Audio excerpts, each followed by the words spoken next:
ছিল 25%। সরি, পেট্রোলের দাম বেড়েছে 25%। ঠিক আছে, পেট্রোলের দাম বেড়েছে 25%। 25% ফ্র্যাকশন ভ্যালু কি আমরা জানি, 1/4।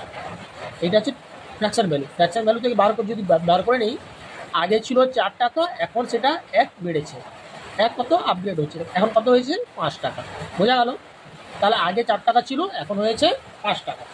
ঠিক আছে, এইটার আর যদি ব্যবহার কমাতে হয় তাহলে এটার ব্যস্তানুপাতই হলো ব্যবহার কমানো। এটার ব্যস্তানুপাত মানে এই যে অনুপাতটা আছে না, এটাকে উল্টে দাও 5/4, এইটাই হবে তার কমানো, মানে কনজামশনটা এইটা হবে, এর হচ্ছে ব্যস্তানুপাত।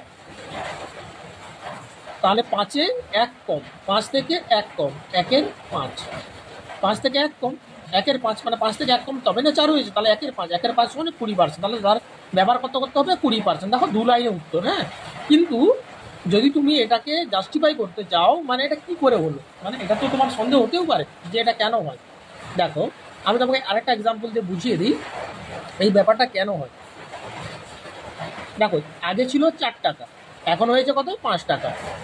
আমার আগের দামটা, আগে যে খরচাটা করতাম এখনও সেই খরচাটা করবো, কিন্তু দামটা যেহেতু বেড়ে গেছে তাহলে পরিমাণটা আমি কমিয়ে দেবো। হ্যাঁ, ধরে নাও 10 লিটার ব্যবহার করতে, ঠিক আছে, ধরে নাও 10 লিটার, তুমি 10 লিটার ব্যবহার করতে, আগের দাম কত ছিল, 10 লিটার দাম কত ছিল 40 টাকা।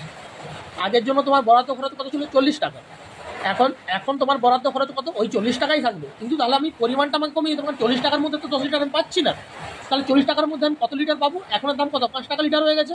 যদি 5 টাকা করে লিটার হয় তাহলে এখন কত কেজি পাবো আমরা, 5×8 = 40। তাহলে এখন কত, আগে কত পেতো, 10 কেজি করে পেতো, হ্যাঁ কিনে আনতো 40 টাকাতে, এখন কত পাবে 8 কেজি, 5×8 = 40, 8 কেজি। তাহলে ওর আগে ব্যবহার কত ছিল 10, এখন কত ব্যবহার করছে 8, কত কমছে 2 কমছে। 5 × 100 সমান 20×5 = 100, 20%। দেখো